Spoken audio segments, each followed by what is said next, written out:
नमस्कार साथियों। तो जैसा कि आपको पता है कि सिलेबस, जैसा मैंने आपको इंट्रो में बताया था कि सिलेबस एक कंपास है और बिना कंपास के अगर आप यात्रा कर रहे हैं तो आप भटकेंगे।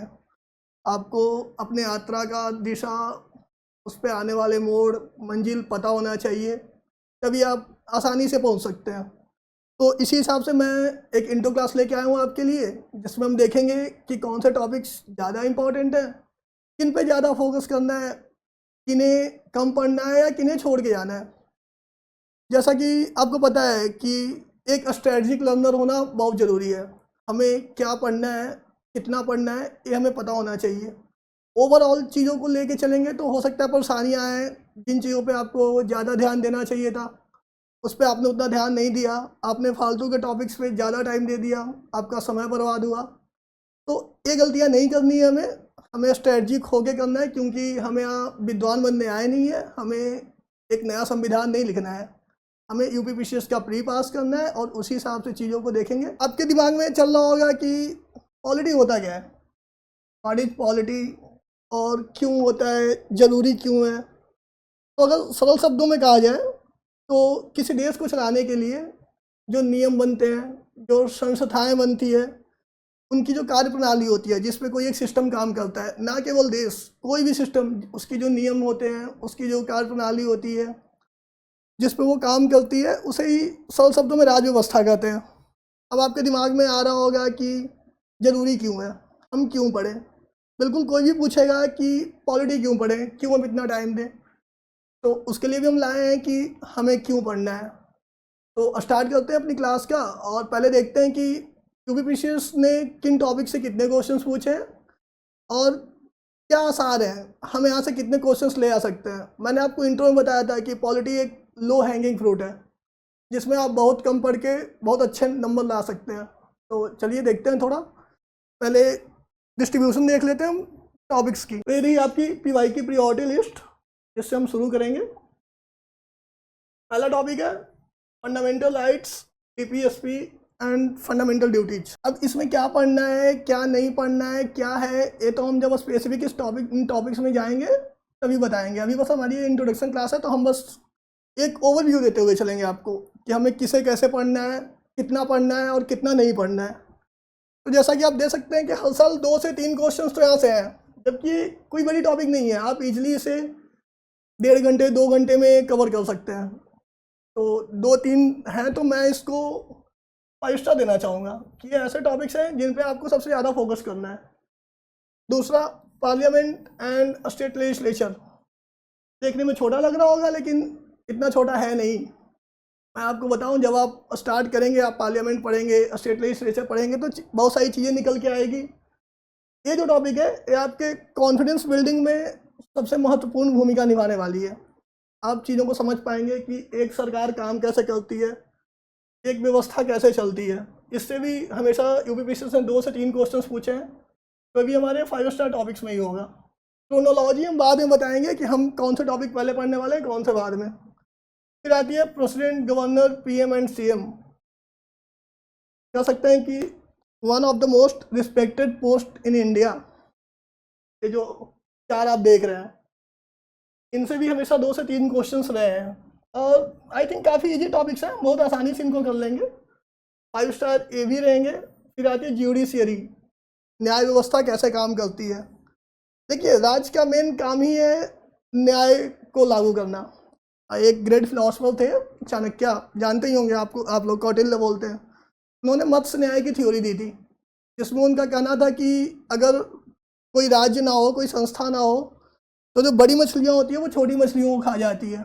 ऐसे ही किसी देश में अगर अराजकता हो, तो जो बड़े लोग हैं वो छोटे लोगों को जीने नहीं देंगे, उन्हें हो सकता है देश से निकाल दें, मार दें। तो इन चीज़ों को मैनेज करने के लिए हमें राज्य की ज़रूरत पड़ती है। और ये चीज़ें, इन चीज़ों को अगर राज्य भी ये चीज़ें कर रही है, क्या पता राज्य ही मत्स्य न्याय को रोकने की जगह फैलाने की कोशिश कर रही हो। तो इसी से बचने के लिए हमारे पास एक सिस्टम है जो बहुत ही एकीकृत सिस्टम है, जुडिशियरी। इसके बारे में भी हम पढ़ेंगे आगे। फिर है कॉन्स्टिट्यूशनल एंड स्टैट्यूटरी बॉडीज, इससे भी 2 से 3 क्वेश्चन है। ये हमारे सारे 5 स्टार टॉपिक्स हैं ऑल। आगे चलते हैं, पंचायती राज एंड अर्बन लोकल बॉडीज। इसमें हम पढ़ेंगे 73rd amendment and 74th amendment. काफ़ी अच्छे टॉपिक है, मज़ा आने वाला है आपको पढ़ के इनको। कॉन्स्टिट्यूशनल अमेंडमेंट्स, समय के साथ जो संविधान में संशोधन हुए हैं, 1 से 2 क्वेश्चन, इनको हम रखेंगे 3 स्टार में। इन पे भी ध्यान देंगे, बहुत देंगे, लेकिन उतना नहीं देंगे जितना हमें 5 स्टार के टॉपिक्स पे देना है, क्योंकि मोस्ट ऑफ द क्वेश्चन वहाँ से आने वाले हैं। फिर centre state relation and federalism में भी 1 से 2 क्वेश्चन हर साल है। स्केड्यूल्स ऑफ द कॉन्स्टिट्यूशन, इसमें भी 1 से 2 क्वेश्चन है। सिटीजनशिप एंड प्रीएम्बल, इससे भी 1 क्वेश्चन है। इलेक्शन प्रोसेस 1 से 2। Constituent assembly and making of the constitution 1। और आई थिंक हम लोग स्टार्ट यहीं से करेंगे, constituent assembly and making of the constitution, क्योंकि हमें पता होना चाहिए कि क्या ऐसी परिस्थितियाँ रही संविधान के बनने के टाइम, तो हम संविधान को शायद ज़्यादा अच्छा से समझ पाएंगे। यूनियन एंड स्टेट एग्जीक्यूटिव, इससे भी 1 से 2 क्वेश्चन है। इमरजेंसी प्रोविजन, आपातकाल, जैसा कि आपको पता है अभी 50 वर्ष हुए हैं, काफ़ी खबरों में रही है आपातकाल, और आपको लगता होगा कि क्या होता होगा आपातकाल में, क्योंकि हमारी जो जनरेशन है उसने आपातकाल नहीं देखा है। अब इसे आप अपना सौभाग्य मान सकते हैं, लेकिन एक जिज्ञासा तो होती ही होगी कि क्यों, कैसे, परिस्थितियाँ क्या हुई होंगी, हम पे क्या प्रभाव पड़ेगा। तो ये चीज़ें भी बहुत डीप में डिस्कस करेंगे हम लोग जब इमरजेंसी का टॉपिक आएगा। अभी तो बस एक इंट्रो है इनका। यहाँ से भी एक क्वेश्चन हर साल आ रहा है, बहुत छोटा टॉपिक है, लेकिन एक क्वेश्चन आपको एक ग्रेस मार्किंग दिलवा के जाएगा। फिर है कॉन्स्टिट्यूशनल अमेंडमेंट्स, जैसा कि मैंने आपको इन चीज़ों को बता दिया है। और फिर आगे देखते हैं थोड़ा। एक जो मेन है जो मैं बताना चाहता हूँ, यूपी स्पेसिफिक गवर्नेंस। 2 क्वेश्चंस होते हैं हमेशा। मैं अगर पिछले 5-6 सालों की बात करूँ, 10 सालों की बात करूँ, तो 2 क्वेश्चन ऑन एन एवरेज तो होते ही होते हैं इससे, और कुछ खास नहीं है, बस पॉलिटी आपने पढ़ लिया, कुछ ऐसे फैक्ट्स हैं जो आपको देखना पड़ेगा, लाइक कि पता मुख्यमंत्री कौन थे, राज्यपाल कौन थे, कब कब वहाँ पे प्रेसिडेंट रूल लगा है, यही चीज़ें हैं, और ये भी आपको एज ए ग्रेस मार्क के रूप में काम करेगा। अब हम बात करेंगे कि हमारा प्रिपरेशन ऑर्डर क्या होगा, हम कहाँ से शुरू करेंगे और ख़त्म कहाँ करेंगे। हमारे पास एक रोड मैप होना चाहिए। एक संस्थागत तरीके से पढ़ाई करना ज़्यादा ज़रूरी है, हमारी एक प्रॉपर नोट्स होने चाहिए इन चीज़ों की। तो इसके लिए हम देखेंगे, पहले तो हम स्टार्ट करेंगे प्रीएम्बल एंड हिस्टोरिकल बैकग्राउंड। इसमें हिस्टोरिकल बैकग्राउंड हम पहले पढ़ेंगे और प्रीएम्बल हमारा सेकंड टॉपिक होगा। हिस्टोरिकल बैकग्राउंड कुछ मैं बताऊंगा आपको। मोस्टली ये जो टॉपिक है, जैसा आपको हिस्टोरिकल देखने में लग रहा है कि हिस्ट्री से रिलेटेड होगा, तो बहुत सारी चीज़ें इसमें आपको दीपक सर बताएंगे। जब वो मॉडर्न हिस्ट्री लेके आएंगे, जब कमीशंस बताएंगे, तो बहुत सारी चीज़ें आपको वहाँ से जानने को मिलेगी। कुछ ओवरव्यू मैं भी दूंगा, कुछ इसके डेवलपमेंट्स मैं भी बताऊंगा। फिर हम पहुँचेंगे फंडामेंटल राइट्स, डीपीएसपी और ड्यूटीज पे। फिर आएंगे पार्लियामेंट एंड स्टेट लेजिस्लेचर पे। उसके बाद president, governor, PM, CM. These are 5 star topics जिनको हम पहले कर रहे हैं, जैसा कि मैंने अभी आपको कुछ सेकंड पहले बताया था। तो ये 5 स्टार टॉपिक्स हैं जुडिशियरी तक। यहाँ तक इन टॉपिक्स पे हमें सबसे ज़्यादा फोकस करना है, ठीक है। फिर हम आएंगे कॉन्स्टिट्यूशनल बॉडीज, पंचायती राज, अर्बन लोकल बॉडीज, ये सब 3 स्टार है। फोकस इन पे भी होगा, लेकिन बहुत सिलेक्टेड पढ़ेंगे, बहुत डीप में नहीं जाएंगे। हमें एक नया पंचायती राज व्यवस्था नहीं बनाना है, हमें बस पढ़ना है कि चीज़ें काम कैसे करती है। क्या ऐसी ज़रूरतें पड़ी कि हमें लोकल गवर्नेंस को इंट्रोड्यूस करना पड़ा, जबकि इसका इतिहास बहुत पुराना है, वो आपको हिस्ट्री में पढ़ने को मिलेगा। हम तो शुरू करेंगे 73वें संशोधन से ही। बाकी पहले की चीज़ें, चाहे वो लॉर्ड रिपन की बातें हो या महात्मा गांधी की चीज़ें हो, वो आपको दीपक सर डीप में पढ़ाएंगे हिस्ट्री में। फिर आते हैं constitutional amendment and schedules, central state relation and emergency provision, UP specific policy. जैसा कि मैंने आपको बताया कि यूपी स्पेसिफिक आपको वो दे देगा, ग्रेस मार्किंग देगा।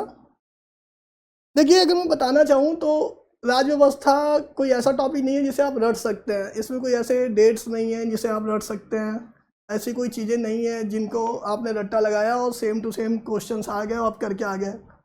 पॉलिटी इज ऑल अबाउट कि हमें समझना है कि व्यवस्था काम कैसे करती है, और जहाँ तक मैं समझता हूँ सिविल सर्विसेज को, तो एक अभी भी फैक्ट चेजिंग का पेपर तो रहा ही नहीं है कि आप फैक्ट के पीछे भाग रहे हो, आपने चीज़ों को कर लिया, क्योंकि पेपर काफ़ी कंसेप्चुअल होते हैं, और कंसेप्चुअल होते हैं तो आप फैक्ट से चीज़ों को नहीं कर सकते, आपको कंसेप्ट्स देखने पड़ेंगे।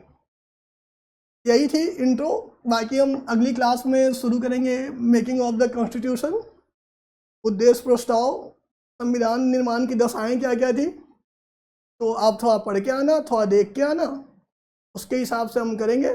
और चलिए फिर मिलते हैं अगले क्लास में। हमने आज राज्य व्यवस्था का परिचय देखा, सिलेबस देखा, प्रायोरिटी लिस्ट देखी। बाकी अगर आपको कक्षा अच्छा लगा हो तो सब्सक्राइब करिए, नोटिफिकेशन बेल दबा दीजिएगा। हम तैयार हैं, आप भी तैयार हैं, और ज़्यादा दिन बचे नहीं है, लेकिन बहुत अच्छे से, बहुत स्ट्रेटेजिक तरीके से चीज़ों को करेंगे। और चलिए नमस्कार, आज का क्लास यहीं पे ख़त्म होता है। धन्यवाद।